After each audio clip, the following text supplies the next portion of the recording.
Assalamualaikum warahmatullahi wabarakatuh. Selamat pagi buat semuanya. Pada kesempatan kali ini, saya Irfan Hakim akan mengajarkan materi kepada kalian tentang struktur kayu, di mana materi itu membahas tentang kelas dan spesifikasi kayu. Sebelum kita memulai kelas pada hari ini, alangkah baiknya kita berdoa untuk tergabung dan kepercayaan kita masing-masing agar pembelajaran kita hari ini diberi kelancaran dan ilmu yang saya berikan bermanfaat bagi kalian semua. Berdoa dimulai. Berdoa selesai. Baik, sebelum memulai pelajaran kali ini, saya akan mengabsen kehadiran para siswa terlebih dahulu. Ahmad Zaidan, Abdul Munawas. Baik, untuk pembelajaran kali ini, saya akan menggunakan metode pembelajaran problem based learning. Pertama, nanti saya akan menjelaskan tentang materi struktur kayu. Kemudian kalian diminta untuk membuat kelompok, yang dimana anggota kelompoknya itu terdiri dari 3 orang, dan kalian bisa memilih teman kalian sendiri sesuai dengan kemauan kalian sendiri, yang dimana nanti kelompok tersebut akan membahas tentang cacat pada kayu, dan dimana nanti setelah kelas selesai, saya akan memberikan quiz kepada kalian untuk mengetahui pemahaman kalian. Baik, mungkin itu saja instruksi dari saya. Kita akan lanjut ke materinya. Baik, di sini kita akan membahas tentang struktur kayu, di mana kita membahas tentang spesifikasi dan karakteristik kayu. Pengertian dari spesifikasi kayu dalam konteks konstruksi bangunan mengacu pada kriteria dan standar yang harus dipenuhi oleh kayu agar dapat digunakan secara efektif dan aman dalam proyek konstruksi. Spesifikasi ini meliputi pengukuran, kelembapan kayu, serta standar dimensi kayu tersebut.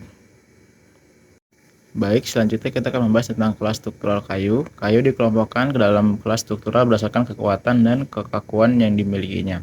Kelas struktural kayu seperti STI atau Structural Timber Information atau Grading Rules biasanya ditetapkan oleh badan standarisasi atau lembaga yang mengatur konstruksi bangunan di suatu negara.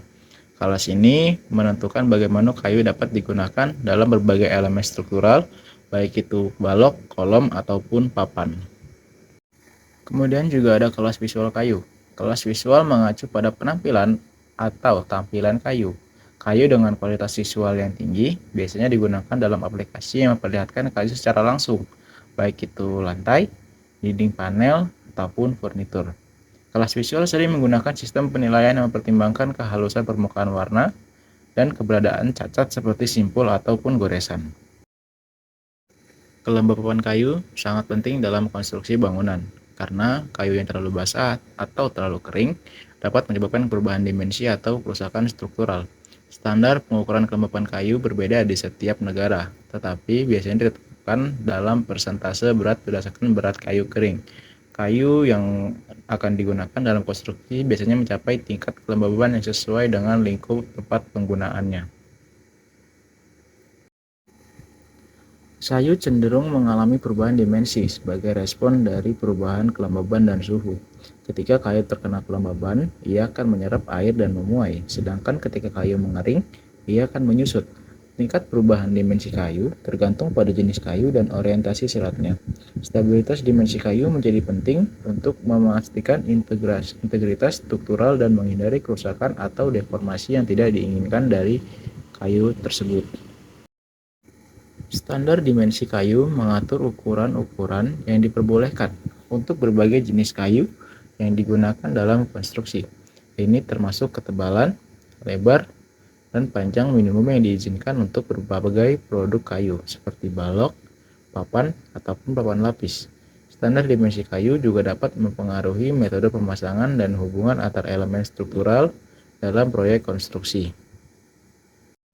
Penting untuk mematuhi spesifikasi kayu yang relevan agar kekuatan, kekakuan, dan tampilan yang diharapkan dapat tercapai dalam konstruksi bangunan. Selalu merujuk pada standar yang berlaku dan berkonsultasi dengan ahli atau otoritas setempat jika terdapat tidak kejelasan atau pertanyaan terkait spesifikasi kayu. Karakteristik kayu mengacu pada sifat-sifat intrinsik yang dimiliki oleh kayu sebagai bahan konstruksi. Pemahaman tentang karakteristik ini penting dalam memahami bagaimana kayu berperilaku dalam berbagai kondisi dan penggunaan dekonstruksi bangunan. Berikut adalah beberapa karakteristik utama kayu, yaitu kayu memiliki karakteristik utama yang meliputi warna, tekstur, gray level atau GLCM untuk merepresentasikan cacat pada permukaannya. Kepadatan kayu juga merujuk pada berat kayu per volume tertentu. Kepadatan kayu dapat bervariasi tergantung pada jenis kayu dan kondisi pertumbuhannya. Berat jenis yang lebih tinggi menunjukkan kayu yang lebih padat. Kepadatan kayu mempengaruhi kekuatan dan kekakuan kayu serta daya dukungnya di dalam konstruksi, baik itu sebagai balok, papan, ataupun papan lapis. Yang penting untuk mematuhi spesifikasi kayu yang relevan agar kekuatan tampilan diharapkan dapat tercapai dalam konstruksi bangunan, dan juga selalu merujuk pada standar yang berlaku dan juga berkonsultasi pada ahli tersebut jika terdapat ketidakjelasan atau pertanyaan terkait tentang spesifikasi kayu tersebut.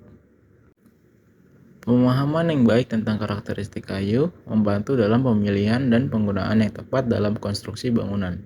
Dengan memperhatikan karakteristik ini, dapat diidentifikasikan penggunaannya yang sesuai untuk kayu dalam berbagai bahan struktural ataupun dekoratif dalam berbagai elemen bangunan, baik itu sebagai kolom, dinding, lantai, dan juga atap.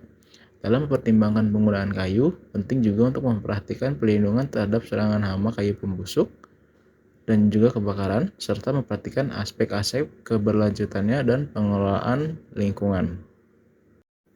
Dalam memilih kayu untuk konstruksi bangunan, beberapa faktor yang harus dipertimbangkan meliputi kekuatan dan kekakuan yang diperlukan untuk memenuhi persyaratan struktural, kestabilan dimensi yang sesuai dengan lingkungan, serta tampilan atau kualitas visual yang diinginkan. Rekomendasi pemilihan kayu juga dapat bergantung pada kondisi lingkungan seperti paparan terhadap kelembaban tinggi, cuaca ekstrim, ataupun serangan hama kayu di daerah tertentu. Dalam kesimpulan, pemahaman tentang spesifikasi dan karakteristik kayu merupakan bagian penting dalam konstruksi bangunan. Melalui pemilihan kayu yang sesuai dengan standar dan juga memperhatikan kekuatan, kekakuan, stabilitas dimensi, dan juga perlindungan yang diperlukan, kayu juga dapat menjadi bahan yang dapat diandalkan dan efisien dan estetis dalam membangun struktur bangunan yang kokoh dan juga tahan lama.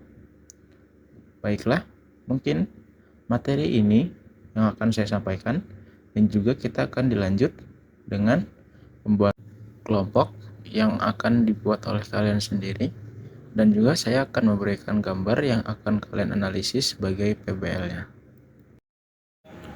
Baik, di sini saya akan memberikan tugas analisis kepada kalian semua. Pertama-tama, saya minta untuk membuat kelompok yang beranggotakan 3 orang. Untuk kelompoknya, kalian bisa memilih dari teman-teman kalian masing-masing sesuai dengan kemauan kalian. Dan di sini saya telah memberikan 2 gambar, yang dimana tugas kalian adalah menunjukkan struktur kayu yang terdiri dari beberapa lapisan.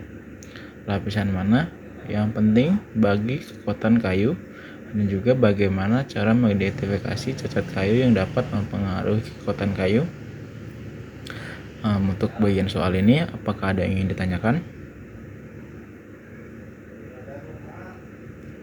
Baik, untuk waktu pengerjaannya saya beri waktu untuk 1 jam untuk menganalisis, dan juga kalian bisa mencari sumber-sumber yang ada di internet sebagai penambah wawasan kalian, dan waktu yang diberikan kalian gunakan dengan sebaik mungkin, dan 30 menit untuk membuat laporan yang akan dipresentasikan pada akhir kelas. Apakah instruksi yang saya berikan dapat dimengerti oleh teman-teman semua? Jika ada pertanyaan, bisa langsung ditanyakan kepada saya, atau ada yang ingin menambahkan atau berusul tentang materi kali ini. Baiklah, jika tidak ada yang ingin tanyakan lagi dan instruksi yang saya berikan sudah cukup jelas, silakan semuanya mengerjakan dengan baik dipelajari dengan sungguh-sungguh agar ilmu yang saya berikan bisa bermanfaat kepada kalian semuanya. Mungkin jika semuanya sudah paham, penjelasan akan saya cukupkan dari saya. Alhamdulillah wa taufiq wal hidayah. Assalamualaikum warahmatullahi wabarakatuh.